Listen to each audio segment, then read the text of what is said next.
gars yi jàppante nekk bokk ndey bokk bàyyi ñëpp nekk benn peuple nekk un peuple un but une foi ndax instant bi moom c'est un peuple des buts sans foi. nii. Et on n'a pas encore construit un peuple un but une foi loolu construction la dafa ay sacrifice mooy président waxoon rek c'est un plat amer plat la bi xam ne ñu ko commandé dañu ko war a taxaw lekk ko muy metti ba pare ñu assumer ko waaye loolu dafa war a ànd ak ay décisions impopulaires ay décisions yoo xam ne ñu bëri duñ ci kontaan ay pratiques yoo xam ne dañu ko war a teg muy leer man loolu laa gëm ni fa la ñu war a nekk. et on a dépassé 1 an ba tey nekkuñu si.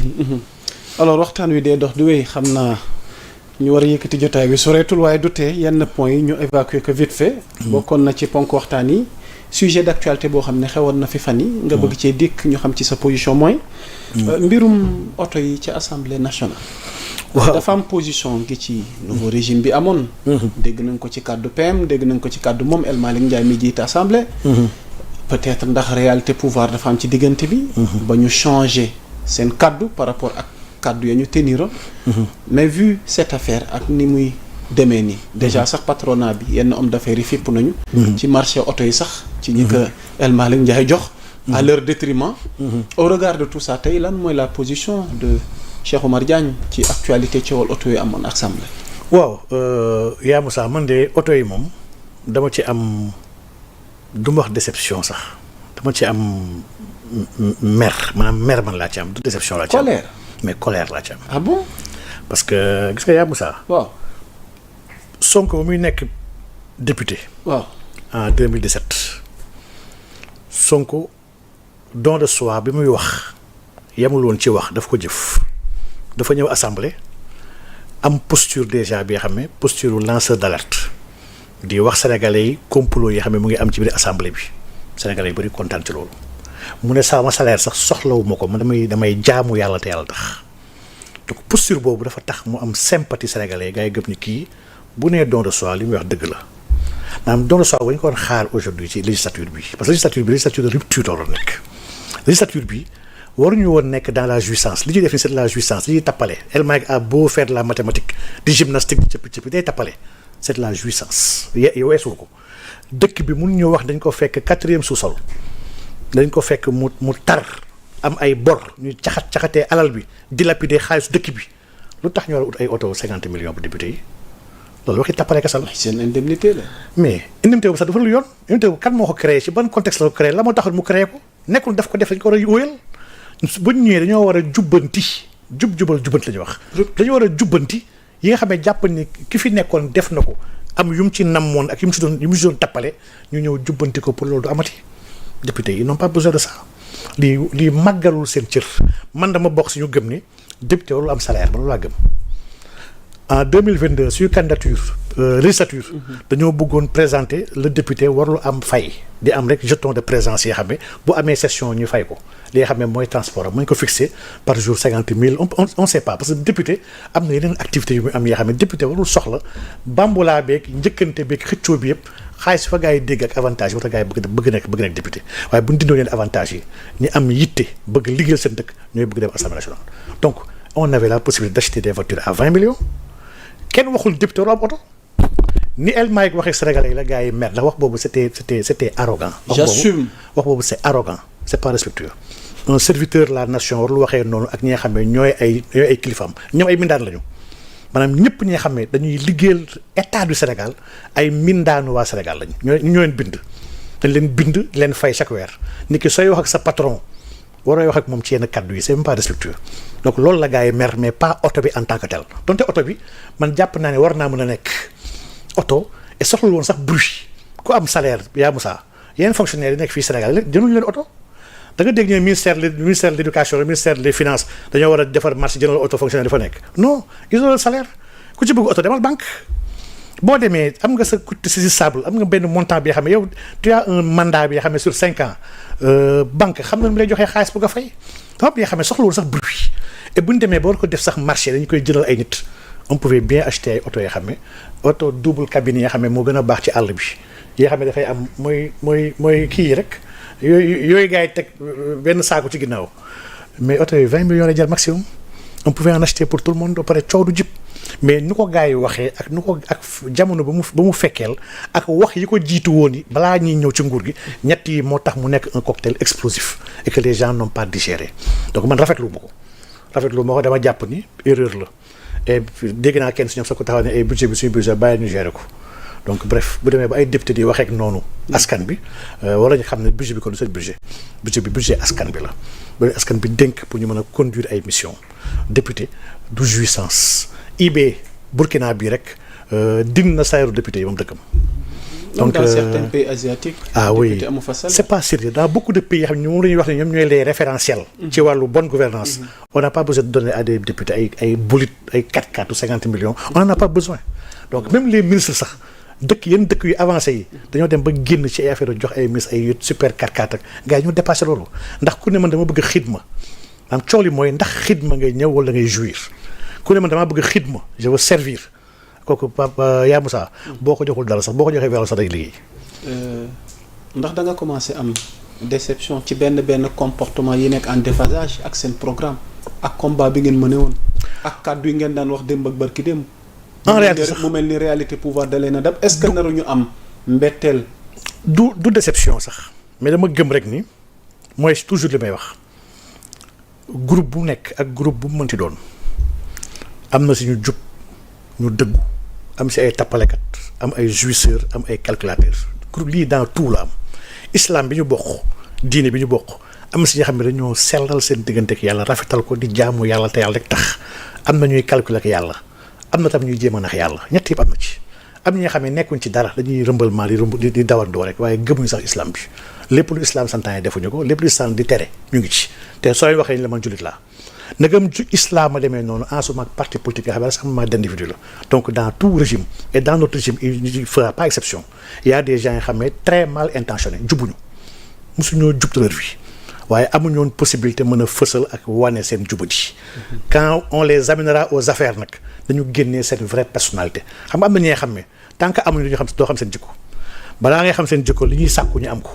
donc kon vraiment man dama gëm nag ni loolu mooy le meilleur moyen bu ñu mën a àndee ak un régime mooy principe yi xam ne moo ñu boole démb ak barki démb ala kulli xaal jamono bu ne ku si bëgg a wàcc ñu taxaw ne la fi nga jëm du foofu fii dañu waxante woon man dama gëm ni loolu mooy le meilleur service qu'on peut rendre à ce régime di nga Seydina Bakar Sadiq dañ ko xam ci discours bu extraordinaire bi xam moom la njëkk tenir bañ ko defee xalifu def ko amiru jullit yi mu nekk xalifa yonent bi sallallahu alayhi wasallam di nga Seydina Bakar Sadiq dafa jël kaddu ne gaay kat xeet bi dañ maa fal seen kaw waaye gënuma leen de xool humilité boobu inni xat wulitu fiikum wa lastu bi xayrikum man gënuma leen de waaye dañ maa jiital seen kanam in ahsantu su fekkee ne rafetal naa def li nga xam ne mooy yoon yi ñëpp ngeen may xaar ci loolu fa ay nuuni dimbal leen ma si kaay ñi àndandoo ngeen dimbali ma pour lu baax loolu ma gën ko mën a doxal mu ne in asaatu waaye ba ma juumee wala ma def erreur wala ma jàdd mu ne fa xaw yi mu ni jubbanti leen ma fii aujourd'hui dafa am léegi des responsables des dirigeants yoo xam ne duñu ay sadiq egguñu ci dayoo yonent waaye gëm nañu kenn mun leen rectifier suñu demee ba egg fii nag mooy nous devons avoir peur man gëm naa ni on doit toujours être là à rappeler muy président du premier ministre di comme mu ci doon lépp ñu doon wax démb ak barki démb ñun on doit veiller tey ñu ko respecté lépp ñu doon bañ démb ak barki démb tey ñu war a ku ne tey di ko bañ waruñu ko bañ gymnastiquement parce que fee laa nekkoon léegi maa ngi fii loolu c'est pas normal chaque fois ma fàttali gars yi ne leen parti politique yëpp nag sans exception Pastef ak RV ak PS ak parti yëpp ñoo yem ci côté googu dafa am ñetti xeet nit yu fa nekk yoo xam ne bu ñu deflu attention la ñuy yàq après esprit bi philosophie bi doctrine bi ak projet bi ki si njëkk le meilleur des militants mooy ki nga xam ne dëgg la bëgg dëgg ko ñor dëgg la àndee ak ay kilifaam kii moom vraiment kii nag mooy dëgg-dëgg militant kii dañ koo soxla kii dañ ko yittewoo parce que kii du dëgg la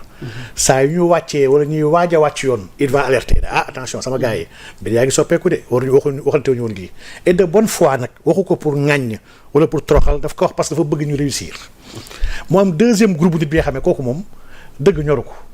kooku ay nit la fa nit yaa ko neex muy topp nit yooyu bu ñu defoon une chose et son contraire il va soutenir il va sortir nekk répondeur automatique leen ko layal bu ñu ñëwoon léegi ne damaa juumoon sax dañoo war a noos si dina génn layal ko moom ne waaw dëgg la ñu fi nekkoon gëmuñoon dëkk bi moo tax war ñu noos waaye ñun war a ñoo noos parce que dañoo gëm dëkk bi nangam ak nangam parce que kooku day layal nit la toppul dëgg.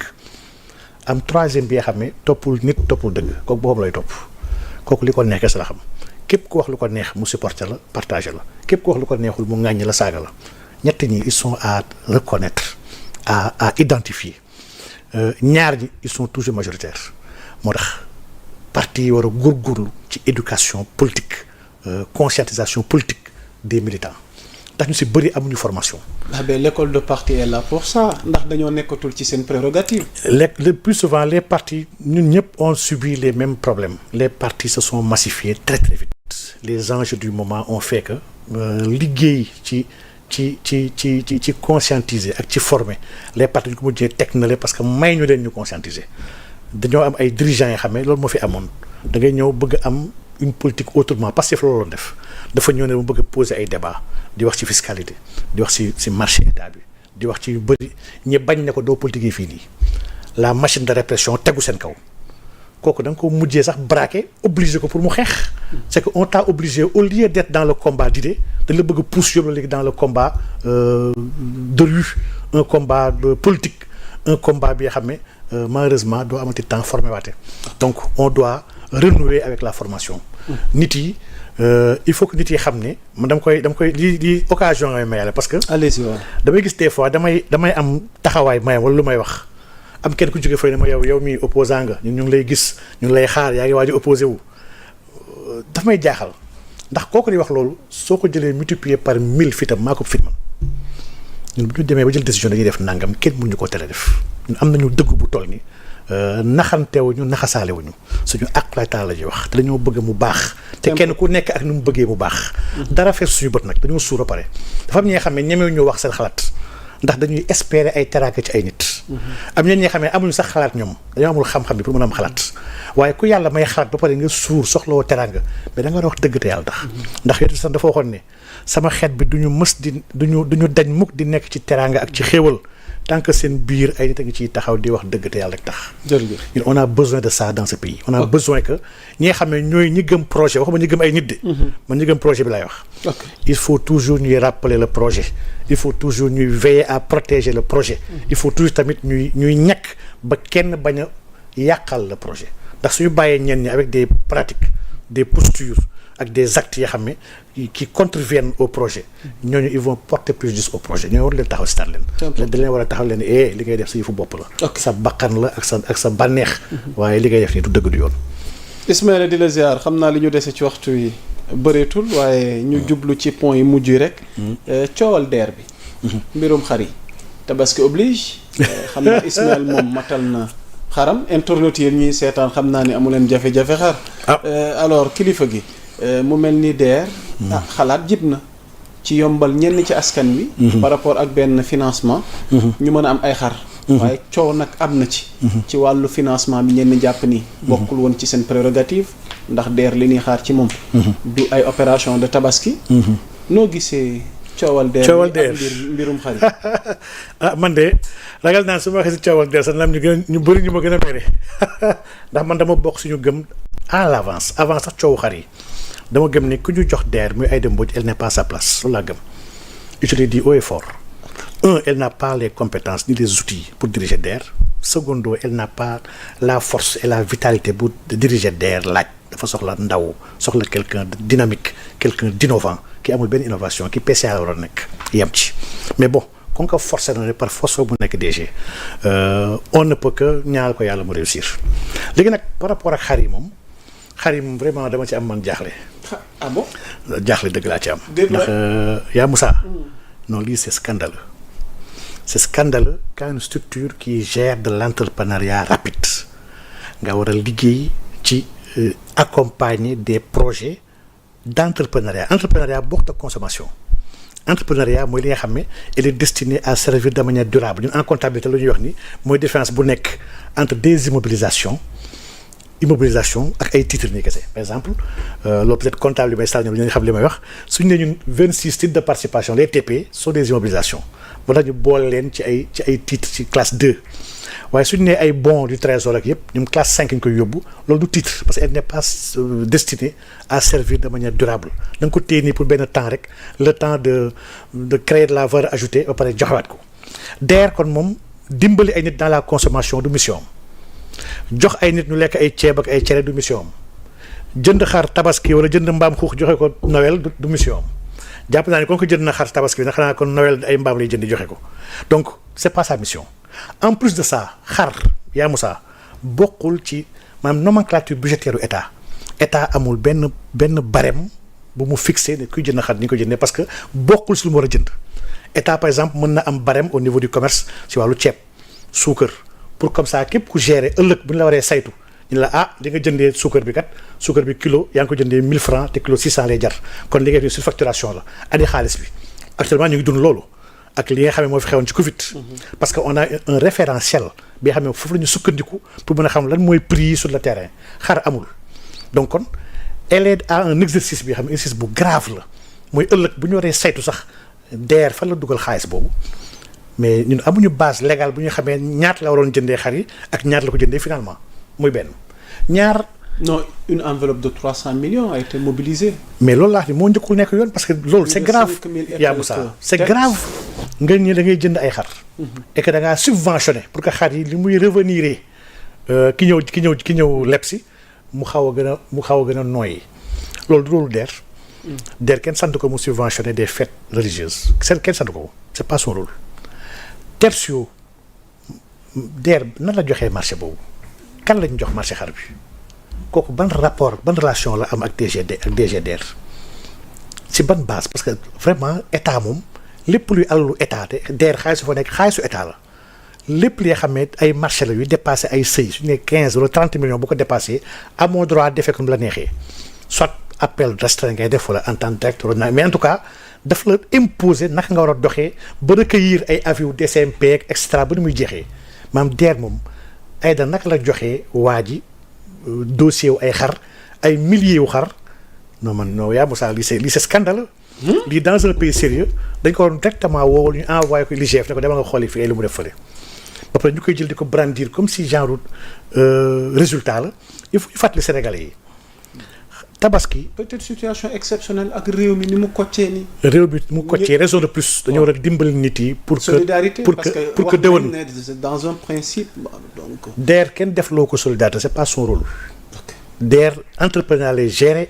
dama ne moom li mu war lijjanti mooy naka laay génnee ci ndóol ay nit. comment financer des projets structurants des projets yoo xam ne capables d'extirper des jeunes de la pauvreté et de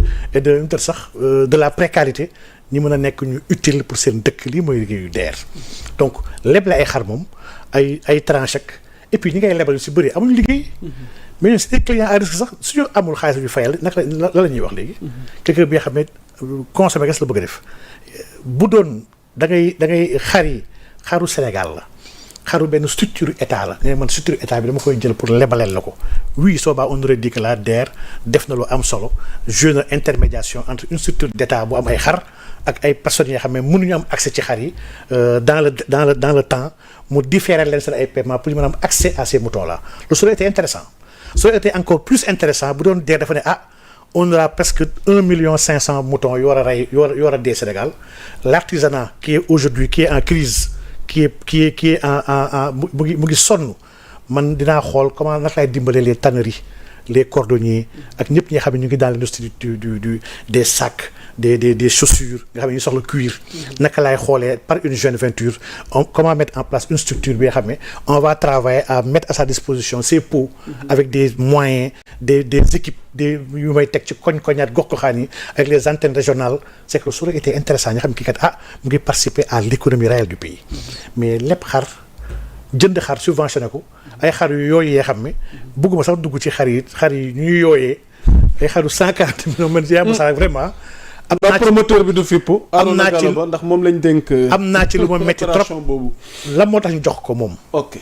te joxuñu ko keneen. loolu tamit question la. la moo tax éclaté wuñu ko sax dañuy dugal beaucoup de Sénégalais yoo xam ne dañuy yar ku nekk jox ko possibilité mu andi maanaam li ñuy wax def ko ay lot ndax allotissement même dans le code des marchés dañ ko prévoir pour mën a dimbali ay nit cibler ay régions pour la territorialité. pour l'équité territoriale ak même l'équité de genre mais c'est que y a beaucoup de choses yoo xam ne vraiment opération bi. yaa mu saa. ba fa ñu jëm laa wax de. opération bi ay jamono nañ ko saytu ji te suñ ko saytoo na am ay responsabilités yoo xam ne qui sont déterminées. information la boo xam ne sax dab nañu ci journée bi. il paraît que ca Bignona. Les moutons fournis par l'ADER sont presque tous morts. Selon des bénéficiaires, ils crient leur désarroi face à cette situation. ngeen mën ko am sur notre plateforme Sénégal 7 par rapport à cette information ñu terminer ci vite fait parce que bëgg naa balaa ñoo tëj te ñu ñëw ci tabaski bi ak xar mi. loolu laataa ñuy tëjee benn. loolu jàpp naa ne yaa Moussa. waaw man vraiment di nga def des choses à la hâtive. parce que gestion du sentimentalisme. du émotion. maanaam di nga réaction bi Aïda Mbodj am réaction politicien la. réaction quelqu'un bu am base am kuy jéem a lijjanti ay nitam jéem si laaxaale ay tuuti nit di nga réaction yi li leen doon wooye le système en réalité kii nitu système bi la donc acte bi vraiment man wax dëgg yàlla c'est vrai que nag dëkk bi neexul waxee sa xalaat neexul waxee dëgg waaye vraiment xaru deer moom man dama jàpp ni c'est pas sérieux waaye yemul ci xaru deer yaa Moussa ñu mayaale possibilité parce que lii tribune la bi dafa am solo ñi mën si fàttali Sénégalais yi l'essence même de ce sacrifice là yaa Moussa tabaski du c'est pas une obligation boo la tegu ci kaw nit ki ba muy dem di lebi ji maanaam ki nga xam ne amul vraiment nag na gëm ne yàlla teggi na ko nit yaa ngi ñaan di xaawi seen sutura nit yaa ngi woyaan nit yaa ngi lebi ji gis naa ay xaru pari foot ay xaru xbet fa laa bëggoon jeexale mais c'est gravissime sama lañ ci sax c'est gravissime bàyyi la dugal question bi léegi c'est grave ni xari tabaski war a mel waaye débat bi am ci ñu ne xaru gi mën a pari foot xaru lebal xaru carte damay bañ a tudd tour institution yi pour ne pas faire de xaru Israël bu ay imam di jël fii si dëkk bi xaru yahut yu bon yi nga xam ne ñu ngi rey suñu doom Palestine Israël di may ay xar ay sénégalais ay imam di ko jël di ko rendi c'est grave c'est que dëkk bi li fi xew yëpp yaa Moussa c'est catastrophique maanaam gëm naa ni imam bu jël xar boobu amoo tabaski te da ngaa war yoon si Yàlla Muhammad sallallahu alayhi wasallam xaru pari foot daganul xaru Israël ñu commencé daganul ok xaru pari foot yàlla daf ñu jàngal ci alquran ne yasalunaka anil xamri wal maysiri mu ne xul fiihimaa ismun kabiirun maanaam le jeu de hasard dafa aram maanaam jeu de hasard te en droit sax dañuy jàng l'accessoire ce sont du principal maanaam jeu de hasard bu araamee jeu de hasard ba est-ce que war na mën a am ay revenus découlant de son activité illicite mu jël loolu def siy joxe ay xar mais c'est catastrophique di ko jox ay joueurs en plus autant ñu defaale xaru baar yi sax baar yi may ay xar donc dafa am li nga xam ne man dama jàpp ni kokkili la ak caaxaan dëkk bi dafa bëri caaxaan te caaxaan baaxul xar yooyu loolu du xar nit ki su la yàlla mayee teraanga nga mën a rendi nga am ko mu lew la jëndal nga rendi alhamdulilah nga santee ko yàlla ba koy jëndi tamit jëndoo ko pour ngistal nii pour defante nii pour wanewu ñun dafa am un problème de fond dans notre pays suy problème mooy tabaski dafa génn sur le cadre religieux et spirituel tabaski c'est une fête gastronomique sociale et culturelle dañ ko dugal léegi ci ngis la gis ki xamee dafay taxaw ne la yii man soxna si foog mu toog ko xar bu ngan ndax ay dañoo nekk suñu ay nawle kuy rey xaar pour ay nawle ak pour ay dëkkandoo kii y a un problème kii tabaski ngir yàlla kii taxaw ne la noonu su ma andiwul xar yu soxna daf may mere donc lii kon élément de stabilité conjugale c'est problématique kii taxaw ne xar bi question de sama famille waruma gën a ndawle parce que ma diw ak diw day jënd te man diw waruma gën a rëyle donc kon tabaski dafa mel ni ñii feetu ngistalu affaire sociale la ñenn ñi sax far moom ñoo ñu sant faal yi faaleen yeeg ñangeen yi ñoom mbiru lekk yàpp ñu ko jàppee ñoom esprit bi enseignement bi philosophie bi ci ginnaaw jàngale bi yàlla def ci ginnaaw yëpp ñoom intéressé wu leen waxu yàpp lay wax ne la xaama commencé xool ni ma lakkee affaire bi xaama jënd grillage ni gars yi di sonnee ci ay condiments ak ay grillage ak ay këriñ ak ay paaka yoo xam ne moo war a defar yàpp bi ni si gars yi di sonnee sonn sax ci esprit bi maanaam lan la yàlla bëgg si ñun lan la yàlla gërëm si ñun te fii yaa Moussa dama jàpp ni ñun on doit réfléchir sax sur les si années yi di ñëw on doit réfléchir sur la tabaski xam nga ren bi tabaski Maroc le roi du Maroc daf ko annulé dafa def benn édit royal ne képp ku nekk Maroc teggi naa bu kenn tabaski ndax xar yi bëriwul dañoo am ay sécheresse pendant 5-6 ans yi passé sécheresse yi xam ne dafa wàññi le bétail maanaam le capital de bétail daf ko wàññi ba nga xam ne pour ñu reconstituer ko il faut ñu tëb benn année bi nga xam ne jarul ñuy rey man dinaa reyal ñëpp mais yéen toog leen ngeen jàpp seen ñàmbur mais li Maroc def noonu en tant que pays souverain ñun yaa Moussa dañu ci war a xalaat fii tamit Sénégal ndax ñun ñun chaque at de depuis ba ñu amee indépendance ba tey mosuñoo am indépendance yu xar ñun bu maliens yi nigériens yi tchadiens yi burkinabé yi mauritaniens bu ñu andil xar tabaski day coow Sénégal mais c'est catastrophique il faut réfléchir de manière définitive à comment régler ce problème là on sait que le besoin xam nañ ñaata la am nañu war ñuy yaral seen bopp ñu régler seen bopp mais li ñuy soxla sur les marchés dans les points de vente elle se situe à moins d'1 million li ñuy rey si territoire bi yëpp mat na 1 million 700 ou 1 million 500 mais ñun lii bu dee mën ñu ko produire suñu bopp à des coûts accessibles état mën ko organiser man je rêve en tout cas état créer ay fermes nationales yoo xam ne dafay am ay xar yoo xam ne da koy jaay à des prix homologués yoo xam ne surenchère bi gars yi di créé ci xaalis sax du amati yaa ngi dem dëkk yu mel ni France da gis ko génnee 100 euros pour jënd xar tabaski et on n'encombre pas les quartiers les rues saltere ñu mbedd yi amul ay saw amul ay sang ay xar y a des centres yoo xam ne la koy rayal xalaal defaral la ko andir yónneel sa kër on doit aller et loolu ce sont des emplois qui seront créés c'est une meilleure organisation de la société il y a beaucoup de choses yoo xam ne ji nga dëkk dañ koy moderniser dañu war a tendre à reproduire toutes les bonnes pratiques qui se font ailleurs on doit voir comment les tropicaliser les implémenter pour mën a avancer dëkk day noonu lay doxee. waaye macha allah macha allah dëkk du sax rek ci benn dimension. macha allah naan chaque jour ni la ñuy def ak butit yi di lang fële mbedd yi di xasaw. yaa Moussa wala ci xool discipline mooy développement. civilisation il nous faut ñu dem ci développement civilisation vraiment. waaw macha allah. li ngay wax lu am solo la alors un dernier point balaa ñuy yëkkati jotaay waxtaan wi. ñaari tabaski. mu mel ni fête yi depuis plus d'une décennie au Sénégal. dañuy faral di dund ñaari fête. mu mel ni suba am na communauté buy fête. macha allah waaye ginnaaw suba mel na ni majorité bi ci la ñuy ëpp ñi nar a célébrer. Aïdal Kabir bi muy tabaski bi. alors da nga ci am njàngat wala xalaat goo xamante ni parce que tamit alxuraan sama xam-xam soriwu ci. waaye léeg-léeg sama sëriñ bële Ismaël ma ci régie ba. defe naa yàlla day wax ni innamal mu'minuuna ixwa. waaw faslihu bayna axawaykum. alxuraan de.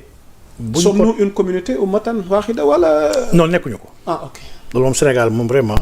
man dafa am benn baat mooy dégg Sénégal bi xam ne d'accord ma baat boobu mosuma ko d'accord. bëri nañu ma meree loolu ñu ma meree Sénégal benn bopp la kenn mënu koo xar ñaar man dama gëm Sénégal du benn bopp.